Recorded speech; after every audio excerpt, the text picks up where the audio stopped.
A little bit about transferring prototype foam core board to actual cutting board. Um,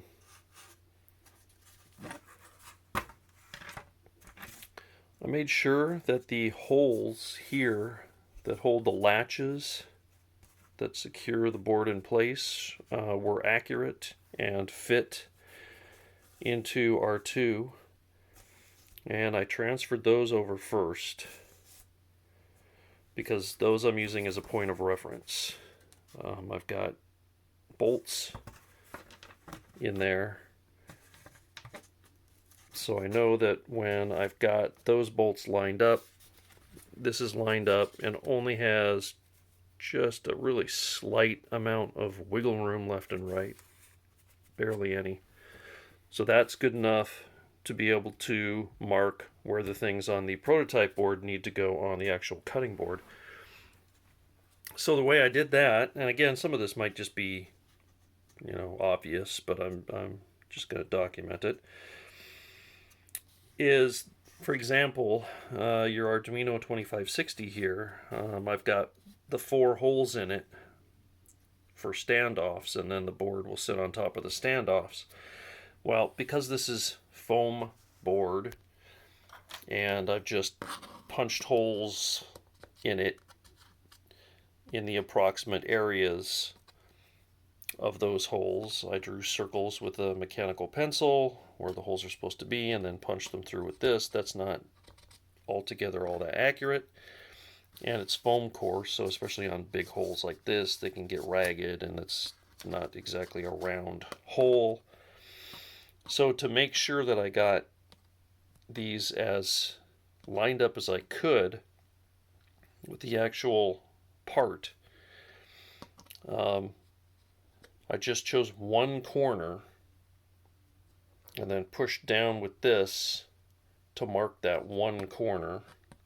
This, by the way, is something I've had for over 20 years. I think it's an automotive wire checker. I think there was a fuse and a bulb in there, and then a top cap that had an alligator clip, so you'd clip to ground, and then this is sharp, so you could poke it into a wire, and if the fuse lit up, you've got 12 volts on that automotive wire. And it broke somewhere along the way, and I've kept it because it's a nice sharp steel point. Anyway, so use whatever sharp pointy tool you want to make a little indentation so your drill will grab and not wander.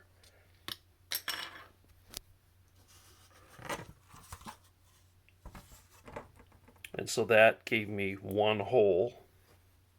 So then I went ahead and drilled that hole. And then I put the Arduino 2560 on top of that hole.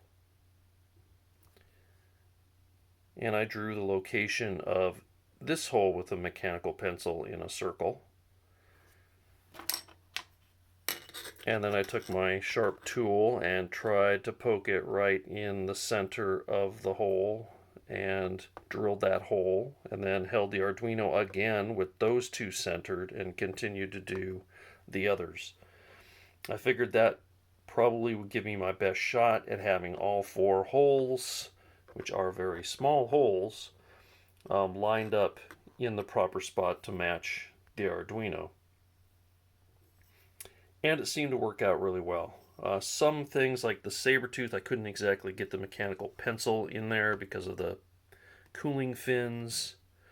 So I would just put this in and try to get it centered in the hole and poke it down. And that also ended up working well. After I poked the hole, I put the saber tooth back and made sure that it was lined up fairly well, and then drilled the hole.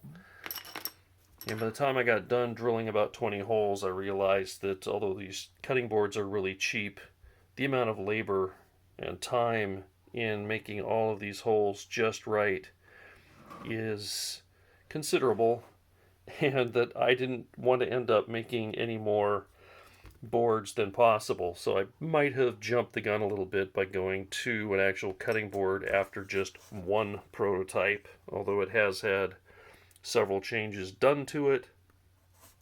I've gone from that to this, my first actual cutting board. So hopefully this will be the real one and will be good enough. So that got me all of the little holes. Same thing pretty much with larger items. Put them on there. Used a mechanical pencil and drew in there. The reason I used a mechanical pencil and not a Sharpie is the mechanical pencil, which you can extend the tip out quite a bit.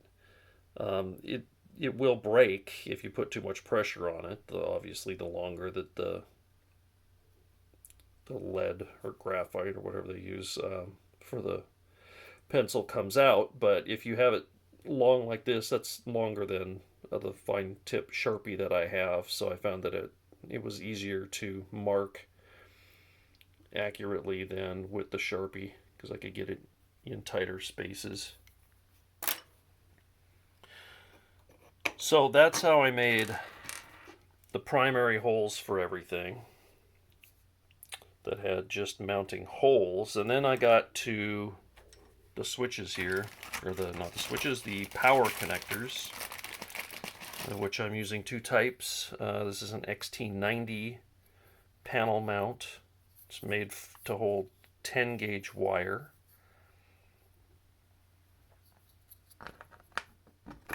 And it goes like that. So for these, I did a similar thing to mark the two mounting holes. I drilled one first, used the mechanical pencil, drew a circle, marked it with the sharp tool, drilled the first hole, and then I put this back on, lined up, and did the same thing with the mechanical pencil and then the sharp tool for the second hole. So that gave me my mounting holes. And then I knew I had to cut a square or a rectangle out to fit this part that holds the metal contacts. And if you look at this, it's also got a lip on the sides, which theoretically you wouldn't have to account for that because it's got enough of a lip on these two longer sides that would support the weight. But when I had it in this position, I drew the outline of the connector, and then I put this lined up with the outline and drew a line straight down the width of that connector piece, removed it, and then I just hand drew another line, giving it a little bit of more support for the sides there.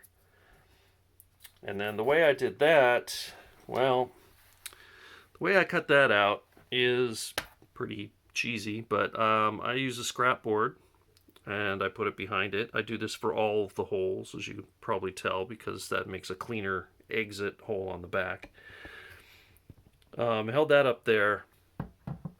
I took a drill bit and I drilled holes all the way along my pencil lines. And then I used a hobby knife and cut the material out. And that was a real pain in the neck, but it allowed me to get a little bit more precision, and it worked okay. The next day, or later in that day, for the others, I still did the trick with drilling the holes and then cutting the piece out, which left jagged corners, but then I used my Dremel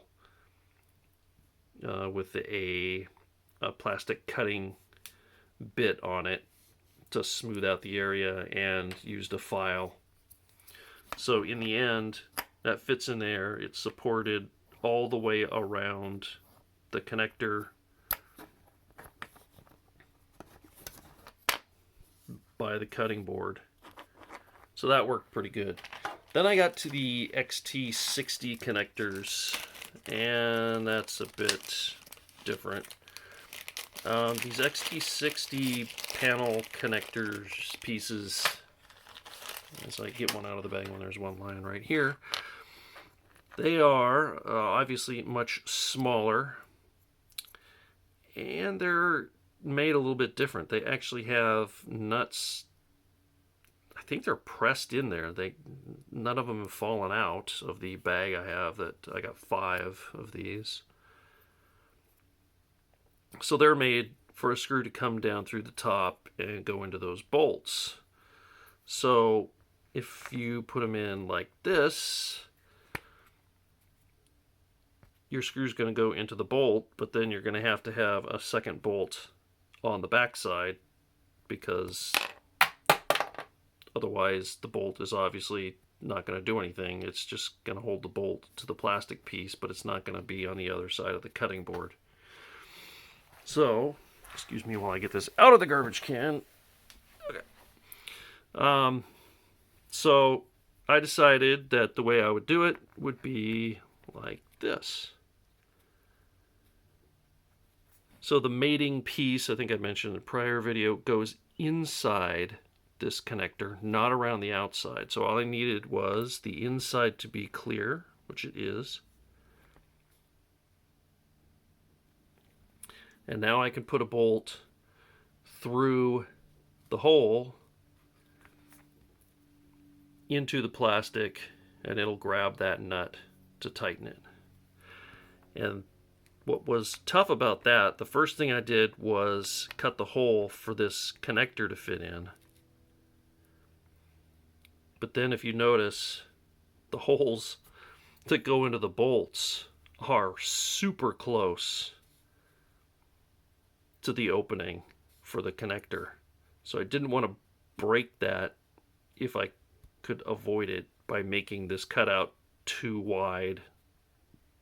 So when I drilled these holes for the bolts to go through, they would break into the open position. And by going slow, taking time, I've got them all where they appear to be okay. And I currently have 4 of those smaller connectors on the board. So that was, again, that was a lot of work to get those done, and the others, the XT90s, done, in combination with trying to get all the PCBs with their holes lined up as close as possible. So that left me where I am today, which is with these holes here, which are for wire pass-throughs. Because you've got components on the front and the back, you obviously need to run wires from things on the front to things on the back. Or even from things on the front to things that are on the front, but keep it clean by not having them go across things on the front, and have them going around the back and then coming back out where they connect on the front to keep the front cleaner. So again, looking at Jason Charlton's layout, slightly altered, as I said, because I'm using different power connectors than he is. What I did was I just penciled out about on this where he's got them on his, and then cut them with a knife. This one has got a wonky shape because when I cut this one out, you can see right here, this is on the back like that, and so when I cut that hole out, I realized, oh, I'm pretty close to that ground bust there, which isn't a big deal, but that brought me to the next point. It's like, okay, so now I know I've got these about where I wanted them there, and if I flip over the prototype board,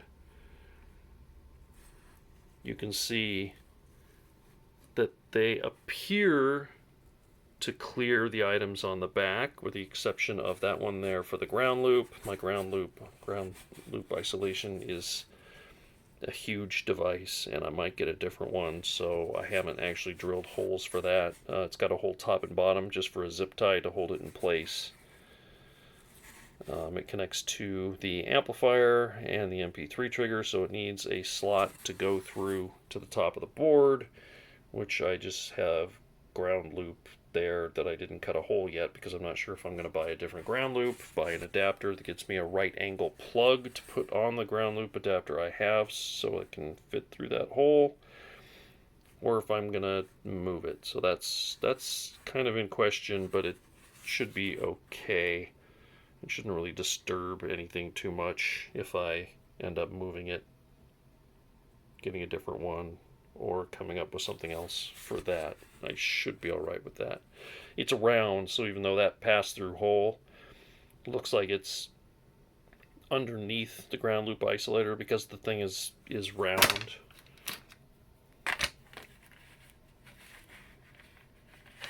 a hole right there, wires would still come out of and not hit the ground loop isolator because it's only touching the panel right across the middle. So it's a little bit close, but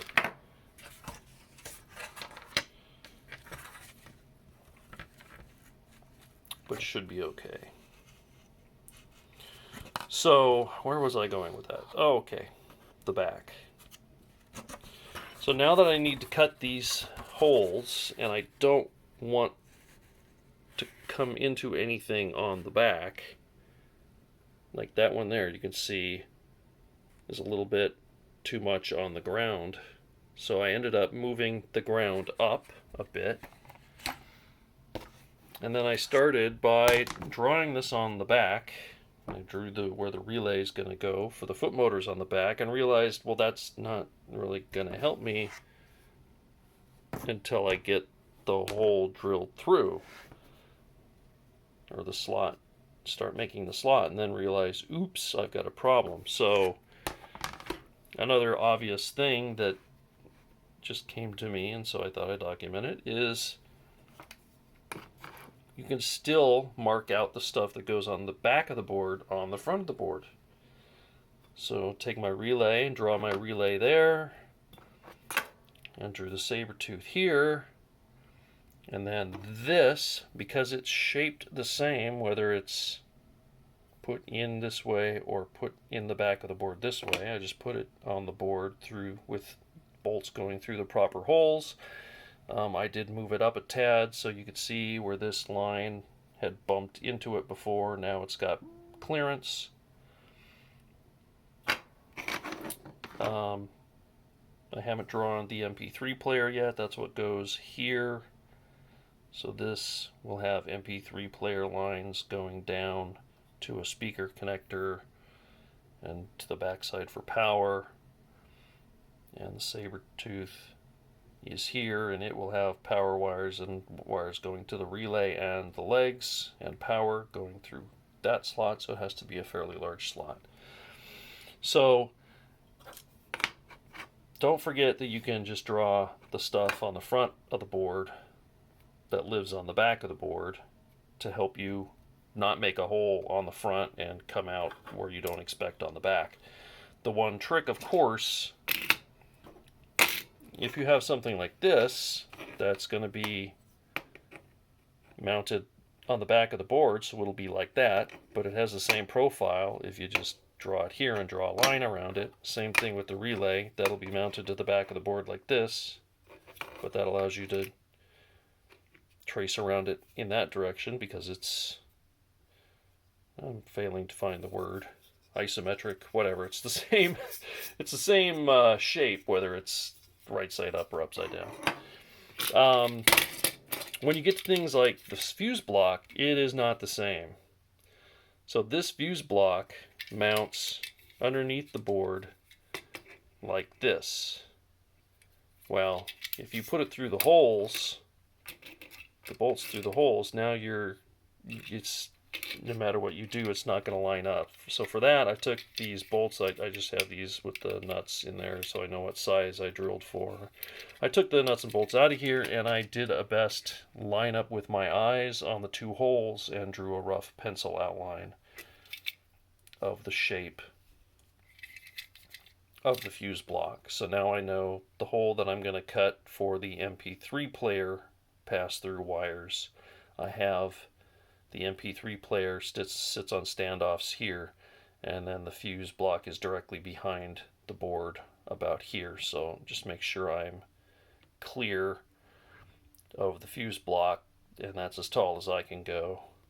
And actually, because the boards here are going to be on standoffs, you could actually make that opening underneath, but then your wires are going to come out of the device and bend back under to go under the board, so they're fine up above. But it wouldn't hurt anything if this was lower, other than the angle your wires are going to have to make to go through that hole. But obviously you don't want that any higher, or you're going to hit the back of that switch. So that's why it's a good idea to have outlines of all of your items before you start doing the cutouts that are going to go all the way through the board to pass wires from the front to the back. So again, probably just common sense stuff, but I figured I'd make a little video just showing the process of transferring things from the prototype board to the real board.